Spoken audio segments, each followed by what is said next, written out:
नमस्कार, सुलगता सवाल देख रहे हैं आप और मैं हूं आपके साथ दिव्या सिंह। 5 राज्यों से खदेड़े गए केजरीवाल को 2 जोरदार झटके लगे हैं, जिससे आम आदमी पार्टी में मातम शुरू हो गया है। पहला झटका तो ये है कि ईडी ने कोर्ट में एक ऐसा धमाका कर दिया है जिससे केजरीवाल चारों खाने चित हो गए हैं।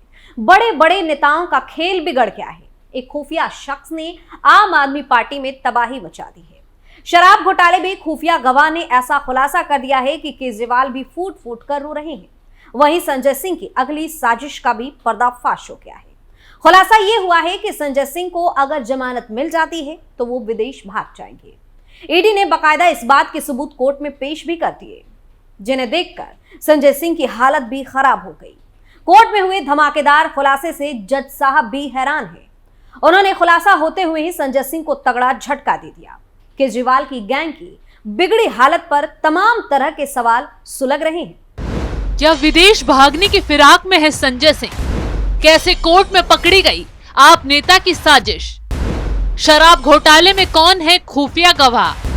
ईडी के खुलासे से आप में क्यों शुरू हुआ मातम? इन सवालों ने आम आदमी पार्टी में हंगामा खड़ा कर दिया है, क्योंकि इस बार केजरीवाल की गैंग की कोर्ट में सारी हेकड़ी निकल गई है। तो चलिए बताते हैं कि कैसे संजय सिंह के साथ कोर्ट में खेल हुआ। दरअसल कोर्ट ने एक बार फिर संजय सिंह को जमानत देने से इनकार कर दिया, क्योंकि ईडी ने जमानत का विरोध करते हुए कहा कि संजय सिंह विदेश भागने की फिराक में है।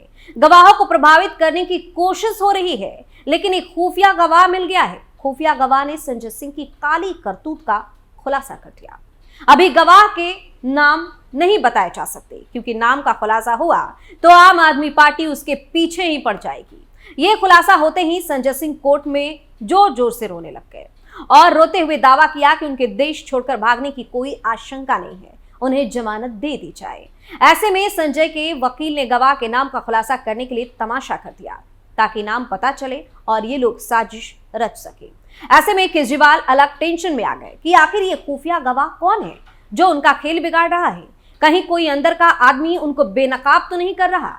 ऐसे में केजरीवाल कोर्ट की सुनवाई के बाद खुफिया मीटिंग लेकर बैठ गए। सबके सामने बातें करने से भी कतरा रहे हैं। वहीं दूसरी तरफ झटका लगते ही संजय सिंह की हालत खराब हो गई, क्योंकि उनकी न्यायिक हिरासत 11 दिसंबर तक बढ़ा दी गई। इस दौरान कोर्ट में संजय सिंह के वकील ने जमकर ड्रामा किया और कहा कि खुफिया गवाह का खुलासा किया जाए। इस दौरान ईडी ने तमाचा मारते हुए पलटवार किया और कहा कि एक संरक्षित गवाह के नाम का गलती से खुलासा कर दिया गया था। इस वजह से सुरक्षा के कारण वो सार्वजनिक डोमेन में नहीं आएंगे। इसके बाद अदालत ने अंतरिम अदालत के लिए आदेश सुरक्षित रख लिया है। साथ ही अदालत के कर्मचारियों को फाइल गुप्त रखने का निर्देश भी दिया। अब इस केस के गवाह खुलकर केजरीवाल और बाकी शराब घोटाले में शामिल लोगों के खिलाफ बोल पाएंगे, क्योंकि पहले नाम उजागर होने पर उन्हें अपने ऊपर खतरा दिखाई दे रहा था, लेकिन अब कोर्ट से बड़ी राहत गवाहों को इस केस में मिल गई है। केजरीवाल की सलाखों के पीछे जाने का वक्त भी अब धीरे धीरे पास आ गया है। वहीं संजय सिंह के खिलाफ जारी हुई चार्जशीट में आम आदमी पार्टी का खेल बिगाड़ रही है। तो चलिए चार्जशीट पर बात करते हैं।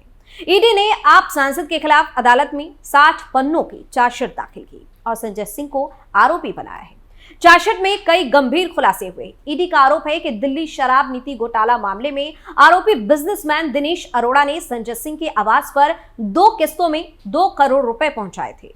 ये रकम अगस्त 2021 से अप्रैल 2022 के बीच पहुंचाई गई। दिनेश अरोड़ा ही वो शख्स हैं जिसने आप नेताओं के काले चिट्ठे को बेनकाब किया।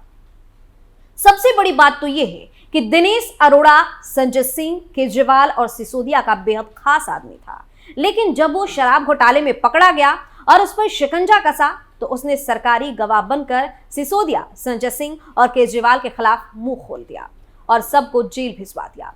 ईडी दिनेश अरोड़ा के बयान का जिक्र करते हुए चार्जशीट में खुलासा किया है कि संजय सिंह के कहने पर दिनेश अरोड़ा ने दिल्ली में आगामी चुनाव के लिए पार्टी फंड इकट्ठा करने के लिए कई रेस्तरां मालिकों से बात भी की थी। इसके अलावा संजय सिंह ने दिनेश अरोड़ा का एक मुद्दा भी सुलझाया था, जो कि एक्साइज विभाग के पास था। इस चार्जशीट में संजय सिंह पर साजिश, मनी लॉन्ड्रिंग और आरोपियों की मदद करने के आरोप भी लगे हैं। साथ ही खुलासा यह भी हुआ है कि संजय सिंह ही पहली बार दिनेश अरोड़ा को केजरीवाल के घर पर सिसोदिया से मिलवाए थे। उसी दौरान दिनेश अरोड़ा की जान पहचान सिसोदिया और केजरीवाल के बीच बढ़ी थी और पैसों का खेल भी शुरू हो गया था। खैर, सारे सबूत दिनेश अरोड़ा ने ईडी को दे दिए हैं, जिनकी वजह से एक के बाद एक राज खुलता जा रहा है। वहीं संजय सिंह का काला चिट्ठा तो उसके घर मिले डिजिटल सबूतों से खुल रहा है। दरअसल शराब घोटाले में अक्टूबर में ईडी ने संजय सिंह के घर पर छापा मारा था। इसके बाद संजय सिंह की गिरफ्तारी हुई। इस दौरान संजय सिंह के घर से न सिर्फ ईडी ने कागजात जब्त किए थे, बल्कि कई इलेक्ट्रॉनिक्स डिवाइस भी बरामद की थी, जिनसे तगड़े खुलासे हुए। तो वहीं ईडी की चार्जशीट देखकर जज साहब भी हैरान रह गए। जज साहब ने बिना देरी करते हुए 10 दिसंबर तक फिर से न्यायिक हिरासत में भेज दिया। हालांकि पेशी के बाद संजय सिंह ईडी के इस दावे का खंडन करते नजर आए और आम आदमी पार्टी ने भी इन आरोपों को राजनीतिक साजिश करार दिया। संजय सिंह तो अकड़ के साथ कोर्टरूम से निकले और फिर से पीएम मोदी के खिलाफ भड़कना शुरू कर दिया। कहते नजर आए कि बीजेपी के खिलाफ बोलने की उन्हें सजा मिल रही है। ईडी की चार्जशीट झूठ का पहाड़ है। संजय सिंह के चेहरे पर बौखलाहट साफ दिखाई दे रही है। खैर, जैसे ही संजय सिंह को झटका लगा, वैसे ही केजरीवाल की हालत भी अब खराब हो गई है, क्योंकि केजरीवाल की गिरफ्तारी का वक्त भी पास आ गया है। अब ईडी केजरीवाल पर फोकस करने की तैयारी कर रही है। जल्द अगला नोटिस पूछताछ के लिए केजरीवाल को ही भेजा जाएगा और अगर अब नौटंकी दिखाई तो ईडी शीश महल से खींचकर केजरीवाल को ले जाएगी, क्योंकि केजरीवाल पर भी शराब घोटाले में गंभीर आरोप हैं। ईडी ने पहले ही खुलासा करते हुए कहा था कि वाईएसआर कांग्रेस के सांसद मंगुटा श्रीनिवासुलु रेड्डी और केजरीवाल के बीच कई मीटिंग्स हुई थी। सीएम केजरीवाल ने दिल्ली के शराब कारोबार में रेड्डी की एंट्री का स्वागत किया था। पूछताछ में बूटी बाबू और आरोपी अरुण पिल्लई ने खुलासा किया था कि वो एक्साइज पॉलिसी को लेकर केजरीवाल और सिसोदिया के साथ मिलकर काम कर रहे थे। साथ ही आरोपी विजय नायर ने वीडियो कॉल के जरिए केजरीवाल और गिरफ्तार आरोपी समीर महेंद्रू में बातचीत भी करवाई थी। इस दौरान केजरीवाल ने समीर से कहा था कि विजय उनका आदमी है और उस पर भरोसा करना चाहिए, और इस बातचीत के सारे सबूत ईडी के हाथ लग गए हैं, कोर्ट में पेश किए जा चुके। अब केजरीवाल और उनकी गैंग कितना भी चिल्लाए कि घोटाला झूठ है, साजिश है, लेकिन सबूत गवाह सब केजरीवाल का काला चिट्ठा खोल रहे हैं। और यही रीजन है कि खुद दावे के साथ आप नेता केजरीवाल की गिरफ्तारी की बात कर रहे हैं। बकायदा पहले ही प्रेस कॉन्फ्रेंस कर जनता के दिमाग में ये डाल रहे हैं कि उन्हें फंसाया जा रहा है। खैर, अब दिल्ली की जनता भी समझ चुकी है कि कौन झूठ बोल रहा है और कौन तमाशा कर रहा है।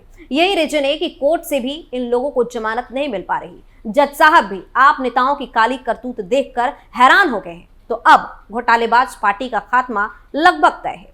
सुलगता सवाल में आज के लिए इतना ही। नए मुद्दे के साथ फिर से पेश होंगे, तब तक के लिए आप देखते रहिए कैपिटल टीवी। नमस्कार।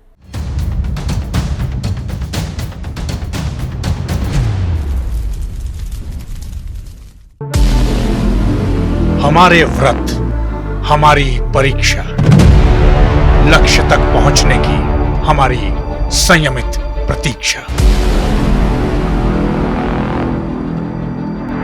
हमारे छठ से और हमारे हट से पूरी दुनिया वाकिफ है। हमें विकल्प पर नहीं, अपने दृढ़ संकल्प पर अटूट विश्वास है, क्योंकि हार हम मानेंगे नहीं और विपरीत परिस्थितियों पर प्रहार हम छोड़ेंगे नहीं, जब तक हमारी जीत सुनिश्चित नहीं हो जाती, क्योंकि हम बिहार से हैं। कैपिटल टीवी पर मैं अमित प्रकाश लेकर आ रहा हूं बिहार पर एक ब्रांड न्यू स्पेशल शो। हम बिहार से हैं।